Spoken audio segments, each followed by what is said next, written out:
Hi, I'm Kyle Kittleson with MedCircle, and tonight we are going to be showcasing our live panel of MedCircle psychiatrists and psychologists that you can participate in. If you register using the links below, you can join us live, submit your questions, interact with other participants, and more. If you can't join us but would still like a recorded video of tonight's panel, register and we will send you a recording of that video. Thanks for being here. Dr. Dom joins me today for this session on the differences of treatment when it comes to bipolar disorder and an often misdiagnosed borderline personality disorder. Dr. Dom, these two are very misdiagnosed all the time. I mean, I've talked to so many people who were diagnosed with one, but then turned out they had the other. Why is BPD so commonly misdiagnosed as bipolar disorder and vice versa?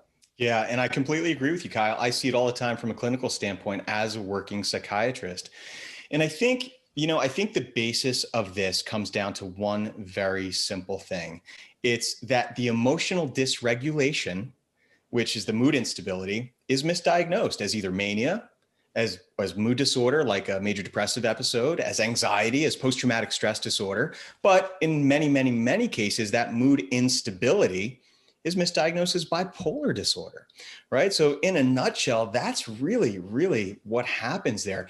And to be honest with you, it goes the other way as well. It goes the way of, people can be quote unquote labeled borderline, even if they have another issue, again, major depressive disorder, anxiety, post-traumatic stress disorder, or even bipolar disorder, but they can be labeled borderline if the psychiatrist or clinician thinks that they're difficult to deal with, or non-responsive to the treatments that they're offering, or automatically if they're self-injuring, for example, if they're doing something like scratching, oh, they must be borderline, right? So people do jump to conclusions sometimes, mislabel, misdiagnose based on a few of those little criteria. Can somebody, I'm assuming the answer is yes, but can somebody have a dual diagnosis of BPD and bipolar disorder?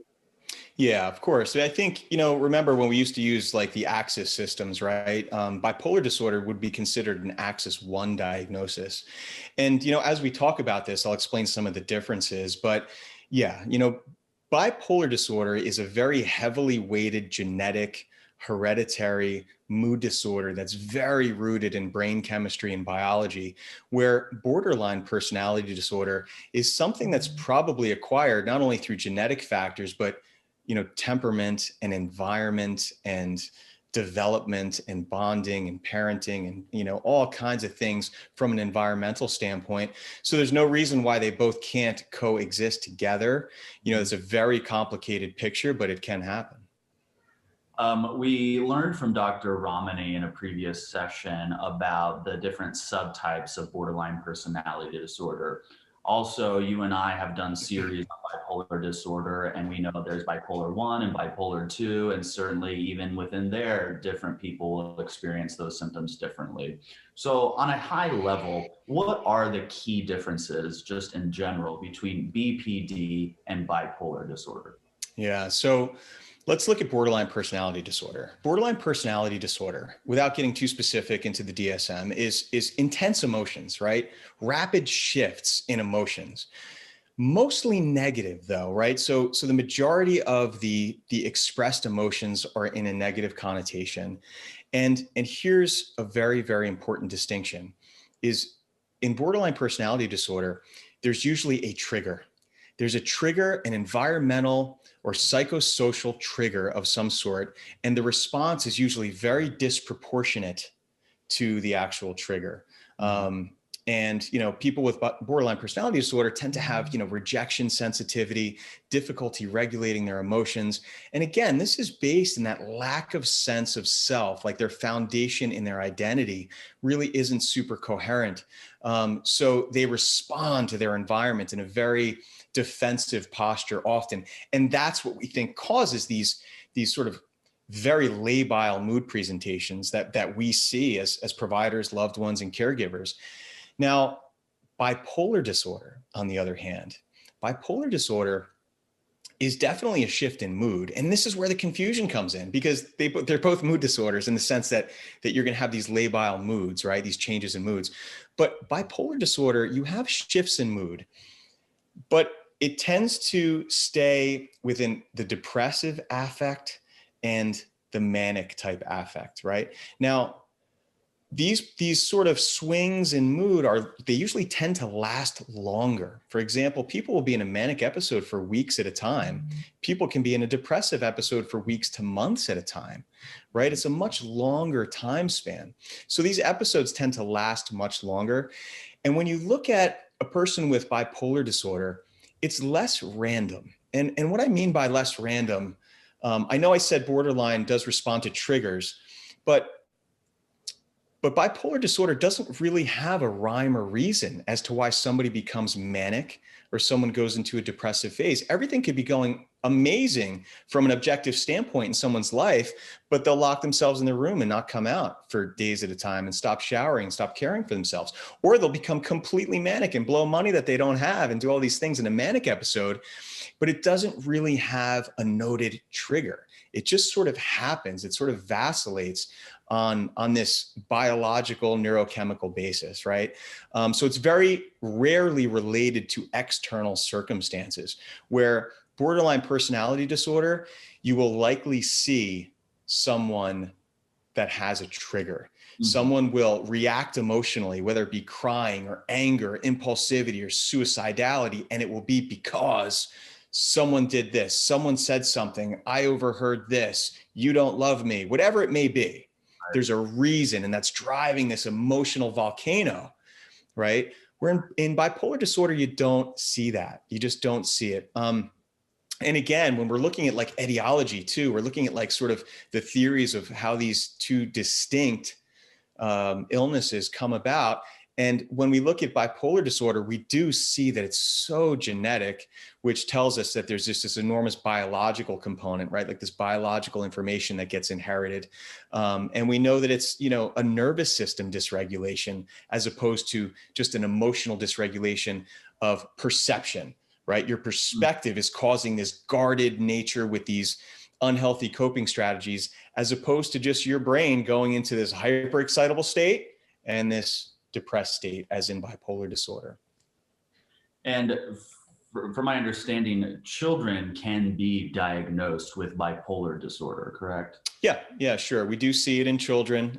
Usually in children, if it's true bipolar, and, you know, I am somewhat very, very cautious with the diagnosis of bipolar disorder in children, but you usually see the mania more as irritability than like a mania that you would see in adults. So there are some nuances when it comes to adult and child presentations of bipolar disorder, but it certainly can be diagnosed.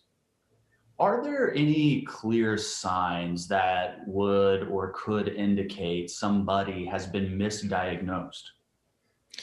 Well, I think so. When we're talking about misdiagnosis, I think, again, evaluating the case and really looking back at the circumstances of that diagnosis and everything that's been going on. So misdiagnosis, let's just say, number one, they're not responding to the treatment that we're presenting, right? So that's a reason to reevaluate and reassess the diagnosis. And that goes with anything in behavioral health, to be honest with you.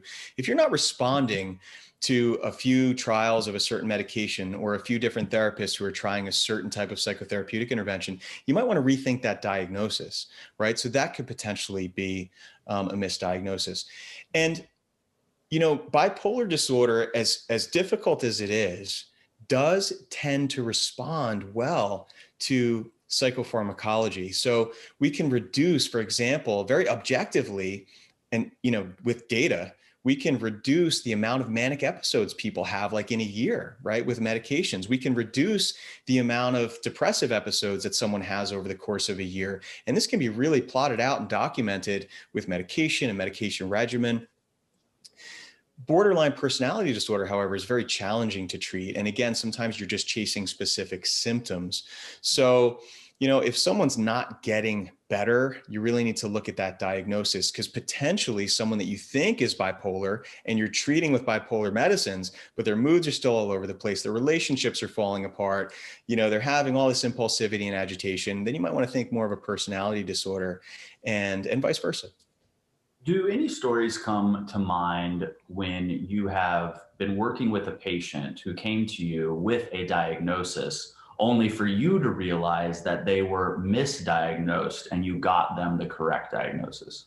Yeah, sure. And I think, of course, that happens. And it's happened to me on multiple occasions. And, you know, um, again, I think some clinicians, especially with borderline personality disorder, can jump to that conclusion very quickly if people present very emotionally labile, if they engage in self-injury, if they're very difficult to deal with, right? They'll say, oh, that person's borderline. They're just borderline. And, it's actually very disheartening for me to hear that, because it's, they're not going to get the right treatment, number one. And it's almost as if they're giving up on them. Oh, they're borderline, right? In reality, listen, people can be irritable for a million reasons. People can self-injure for a million reasons. And I've worked with patients that were diagnosed as borderline when in reality, they were very, very depressed, and it was manifesting as irritability and self-injury and isolation and difficulty with relationships, right? And you focus on depression treatment and they do well and they become very, very stable. So yeah, I think it's really important for clinicians out there, for psychiatrists like myself, to not jump to any conclusions and make sure, especially, listen, bipolar is complex, borderline is complex. I think in these cases, you probably should be working with a team no matter what. This isn't run-of-the-mill depression or anxiety. So, to avoid that misdiagnosis, I think even more so, as we talked about before, working with a team and making sure that you refer to a psychotherapist and have a good collaborative relationship with that therapist to really talk about these things. Let's not forget something. There's something called countertransference. Countertransference in psychology is when you start to feel this discomfort from a patient and their emotional reactions, right? And borderline personality disorder tends to have a lot of countertransference to the therapist and the clinicians that are treating them. So also sometimes, and that should not be a reason for diagnosis, but I've seen people say, oh my God, there was so much countertransference there, they must be borderline. Well, no, that's definitely not the case. But that's why you need to work with a therapist, because I can call the therapist and talk to them and say, I was experiencing a lot of countertransference with this patient. I was getting a very uncomfortable feeling and a vibe. Do you think that they're potentially experiencing a borderline personality disorder? And that's a discussion that two professionals should absolutely have. Mm-hmm. Yeah. You mentioned something earlier that I thought was really interesting. I think you used the symptom of irritability and saying, that this person was diagnosed with borderline personality disorder, and it could have been that that person doing the diagnosis saw that they were irritable, assumes that is the symptom related to BPD, and makes that diagnosis. But irritability shows up in lots of different mental health diagnoses, like depression. So how does a clinician or even an individual really determine when a symptom is associated with a specific type of mental health disorder and not another type of mental health disorder? Yeah, that's where that thorough evaluation comes in. And, a psychiatric evaluation is pretty algorithmic. There's a protocol to it. And, it starts out with gathering as much history and collateral information as you can, right? Yeah. So, where you're going to do with a thorough evaluation is not only spend a significant amount of time with the individual, feeling out all of these different symptoms that they're experiencing subjectively, but you're also going to hopefully talk to caregivers and loved ones, maybe teachers, parents, whoever it may be that may observe the patient in various different environments throughout the week, to get an understanding, get a firm understanding. Now, remember, when you're doing a diagnosis in psychiatry, you're looking at developmental history, you're looking at childhood, you're looking at medical history. So you're really weeding out so much. And if you do a thorough evaluation and you have good collateral history, then honestly, it's hard to miss. I think misdiagnoses come from not doing the due diligence that you should as a clinician to really dig deep and get as much information as you can. And, you don't have to get the diagnosis in the first meeting either. And I think, patients and family need to know that too. Spending 1 hour with somebody, you might not get a diagnosis, right? Like sometimes it's incredibly evident, right? And even then you say, listen, this is what I'm thinking. However, we're going to meet some more. I'm going to talk to some other people in your family that you gave me, maybe we can have a family session, a group session. I'm going to speak with, your loved ones, your caregivers. We're going to gather some more history, and I'm going to see you next week, and we're going to see how the week goes. And we're going to talk about what's going on. So you're just going to get so much information, and you don't need to make a diagnosis that first meeting. Yeah, I remember seeing my last psychiatrist. I don't see him anymore. And I had seen him for maybe a year. And one day in the middle of our session, he started asking me these questions like, do you find yourself spending money you don't have? Do you find yourself staying up for days at a time? Do you find yourself, writing, plays or books, for a week and then not? And I said no, and I knew, or I assumed, that he was probing me to see if I might be showing symptoms of bipolar disorder. And my first internal reaction to that was, we've been together a year. How have you not seen this now if I do have bipolar disorder? But then I changed to be very appreciative that he was open to the idea that he might be wrong. Or maybe I gave him wrong information. I came to him saying, I have this diagnosis of depression. So I really appreciated that he would explore these things that he sees and not let ego get in the way of, no, I already decided he's depression, so it can't be anything else. I just want to share that story. Kyle, that's such an important story. And that brings a few important points to me that I would like to convey. And that is, number one, be as open and honest with your therapist and psychiatrist as you can, because you're absolutely right. They only know what you tell them. So if you're guarded or afraid to tell them things, it's going to sabotage your own treatment, really. And it's not going to lend to a good outcome. So you really want to be honest and open about your symptoms. The other thing is, remember, clinicians, when they're making a diagnosis, whether it's a psychiatrist or a psychotherapist, it's not only about ruling things in, right? Like, we can all just hit that checkbox. Like, do you spend money? Do you get yourself into trouble? Do you not get out of bed in the morning? Okay, check, check, check. You have this. It's also, if you read the DSM, there's always a blurb there that says, and is not better accounted for by another diagnosis. So you might be able to rule all those things in, but you know what? You have to rule the other things out, right? So that's a very, very important part of this process as well. But great points. Excellent. Well, we're going to talk more about these topics tonight during our live panel. If you'd like to join live or get the replay sent to you, use the links below. And thank you for subscribing, liking, and turning on the notifications to this YouTube channel. It supports us, and that helps us support you. I'm Kyle Kittleson. Remember, whatever you're going through, you got this.